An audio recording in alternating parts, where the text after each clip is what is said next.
Media one Palakkad bureau reporter Sajid അജ്മലിനെതിരായ സംഘ്പരിവാർ ഭീഷണിയെപ്പറ്റി ചില കാര്യങ്ങൾ പറയാനുണ്ട്.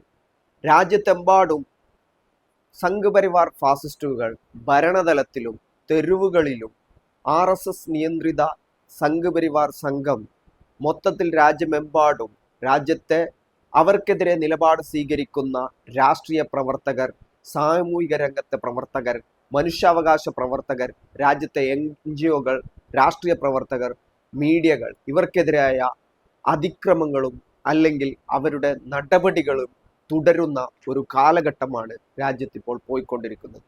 സംഘ്പരിവാർ ഫാസിസ്റ്റ് ഭരണകൂടം എന്തുകൊണ്ട് രാജ്യത്തെ ജനവിഭാഗത്തെ ഇത്തരത്തിൽ കൈകാര്യം ചെയ്യുന്നു എന്നതിൻ്റെ ഉത്തരമാണ് അവർ ജനാധിപത്യത്തെക്കാൾ കൂടുതൽ ഇത്തരത്തിലുള്ള അധികാര പ്രവർത്തനങ്ങളിലാണ് വിശ്വസിക്കുന്നത് എന്നതുകൊണ്ടാണ്. ഇവിടെ നമ്മൾ മനസ്സിലാക്കേണ്ടത് സാജിദ് അജ്മൽ എന്ന പാലക്കാടിൻ്റെ മീഡിയ വൺ റിപ്പോർട്ടർ ചെയ്തിട്ടുള്ള കാര്യം, ശോഭാ സുരേന്ദ്രൻ തെരഞ്ഞെടുപ്പിൻ്റെ അവസാന നിമിഷങ്ങളിൽ വോട്ടർമാരെ കണ്ട് അവർക്ക് പണം വിതറുന്ന കാര്യം, അത് തെളിവുകൾ സഹിതം പൊതുസമൂഹത്തിന് മുമ്പിൽ കൊണ്ടുവന്നു. ആ കാര്യം റിപ്പോർട്ട് ചെയ്യപ്പെട്ടു എന്നതാണ്.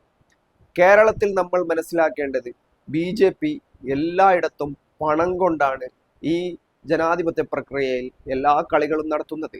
രാജ്യത്തെമ്പാടും അങ്ങനെ തന്നെയാണ്.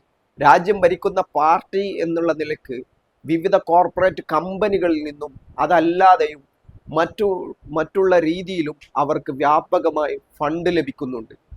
ഇങ്ങനെ ലഭിക്കുന്ന ഫണ്ട് കേന്ദ്രത്തിന്റെ ഫണ്ടിനപ്പുറം കേരളത്തിലും അവർ ഫണ്ട് പിരിവ് നടത്തുന്നു എന്നുള്ളതാണ്. ഇത്തരം വ്യവസായി മേധാവികളെ അല്ലെങ്കിൽ ബിസിനസ് രംഗത്ത് പ്രവർത്തിക്കുന്നവരെയൊക്കെ കണ്ട് അവർ ഫണ്ട് ആവശ്യപ്പെടുന്നുണ്ട്.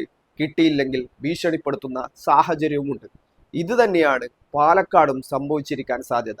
അതായത് അവിടെ നിശ്ചയിക്കപ്പെട്ട വോട്ടർമാർക്ക് ശോഭാ സുരേന്ദ്രന്റെ നേതൃത്വത്തിൽ നേരിട്ട് പണം വിതരണം നടത്തി എന്നുള്ളതാണ് ആരോപണം. വെറും ആരോപണമല്ല, ആ ദൃശ്യങ്ങളടക്കം അത് വീഡിയോ ചിത്രീകരിക്കുകയും ആ ദൃശ്യങ്ങൾ പുറത്തു വരികയും ചെയ്തു. ശോഭാ സുരേന്ദ്രൻ ഈ ദൃശ്യങ്ങൾ പകർത്തിയ ആൾക്കെതിരെ ഗുരുതരമായ ആക്ഷേപങ്ങൾ ഉന്നയിക്കുകയും അധിക്ഷേപങ്ങൾ ഉന്നയിക്കുകയും അവർക്കെതിരെ തെറിപ്രയോഗം പോലും നടത്തി. ഇതിന്റെ മറ്റൊരു ഘട്ടം സംഭവിച്ചിട്ടുള്ളത് ആലപ്പുഴ ജില്ലയിൽ ശോഭാ സുരേന്ദ്രൻ മറ്റൊരു BJP വനിതാ നേതാവിനെതിരെയും അസഭ്യവർഷവും ഈ വിഷയത്തിൽ അവരെ പ്രതിസ്ഥാനത്ത് നിർത്തി വെറുതെ വിടില്ലെന്നും കരണക്കുറ്റി അടിച്ചു പൊട്ടിക്കുമെന്നൊക്കെ പറഞ്ഞു. ശോഭാ സുരേന്ദ്രന്റെ സംസ്കാരമാണ് ഓരോ സമയത്തും ഈ വിഷയത്തിൽ നമ്മൾ കണ്ടിട്ടുള്ളത്. അതിന്റെ പുനരാവർത്തനമാണ് പാലക്കാട് എന്നുള്ള BJPക്ക് ഏറ്റവും സാധ്യത കൽപ്പിക്കപ്പെടുന്ന BJP രണ്ടാം സ്ഥാനത്തുള്ള BJP ഇഞ്ചോടിഞ്ച് മത്സരം നടത്തുന്ന ഒരു മണ്ഡലത്തിൽ അവിടെ BJP ജയിക്കാൻ വേണ്ടി നടത്തുന്ന കുതന്ത്രങ്ങളെപ്പറ്റി media one reporter Sajid Ajmal പുറം ലോകത്തോട് വിളിച്ചു പറഞ്ഞത്. ശോഭാ സുരേന്ദ്രന്റെ ഏറ്റവും ക്രൂരമായ മുഖം ഈ വിഷയത്തിൽ വലിച്ചു പുറത്തിടാൻ മീഡിയ വണ്ണിനും സാജിദ് അജ്മലിനും കഴിഞ്ഞു എന്നുള്ളതാണ് ഇതിന്റെ ഏറ്റവും വലിയ പ്രത്യേകത. അതായത് തങ്ങളുടെ ഒരു വിഷയം വരുമ്പോൾ, തങ്ങളുടെ ഒരു പ്രശ്നം വരുമ്പോൾ അത് എങ്ങനെയാണ് BJPയും സംഘപരിവാരും കൈകാര്യം ചെയ്യുന്നത് എന്നതിന്റെ ഉത്തമ ഉദാഹരണമാണ്. ഇപ്പോൾ സാജിദ് അജ്മലിനെതിരായ ഈ ഫാസിസ്റ്റ് അതിക്രമങ്ങൾ, അത് അവരുടെ സൈബർ ബുള്ളിങ് മുതൽ സൈബർ ആക്രമണം മുതൽ, അതല്ലാതെ ഇന്റലിജൻസ് റിപ്പോർട്ട് പോലും സാജിദ് അജ്മലിനെ വകവരുത്തും എന്നുള്ള രീതിയിൽ വന്നിരിക്കുകയാണ്.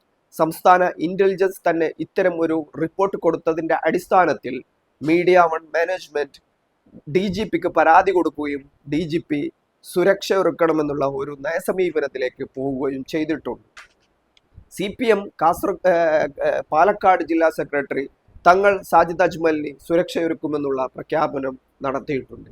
STP അടക്കമുള്ള രാഷ്ട്രീയ പ്രസ്ഥാനങ്ങളും നിലവിൽ മീഡിയ വണ്ണുമായി വളരെ വലിയ അഭിപ്രായ വ്യത്യാസം നിലനിൽക്കുമ്പോഴും ഇതൊരു ഫാസിസ്റ്റ് നടപടിയാണെന്നും ഇതിനെതിരെ നടപടി ഉണ്ടാവണമെന്നും ആവശ്യപ്പെട്ടിട്ടുണ്ട്. സാജിദ് അജ്മലിനും മീഡിയ വണ്ണിനും പിന്തുണയുമായി രംഗത്തെത്തിയിട്ടുണ്ട്. ഇങ്ങനെ കേരളത്തിലുള്ള പ്രമുഖമായ സെക്യുലർ രാഷ്ട്രീയ പാർട്ടികളും ആ മുന്നണികളുമൊക്കെ ഈ വിഷയത്തിൽ മീഡിയ വണ്ണിനോടും സാജിദ് അജ്മലിനോടും ഒപ്പം ഉണ്ടാവുന്നുണ്ട് എന്നതാണ് യാഥാർത്ഥ്യം. പക്ഷേ ശോഭാ സുരേന്ദ്രൻ അവിടെ നടത്തിയ പണവിതരണത്തെ നടത്തിയും ഇപ്പോൾ ഈ നടക്കുന്ന സൈബർ ആക്രമണവും ഭീഷണികളും ഇന്റലിജൻസ് വിവരണങ്ങളും മുൻനിർത്തി ഇതിൽ കാര്യക്ഷമമായ അന്വേഷണം നടക്കുകയും ഗൂഢാലോചന നടക്കുന്നുണ്ടെങ്കിൽ അവരെ വെളിച്ചത്ത് കൊണ്ടുവരികയുമാണ് ചെയ്യേണ്ടത്.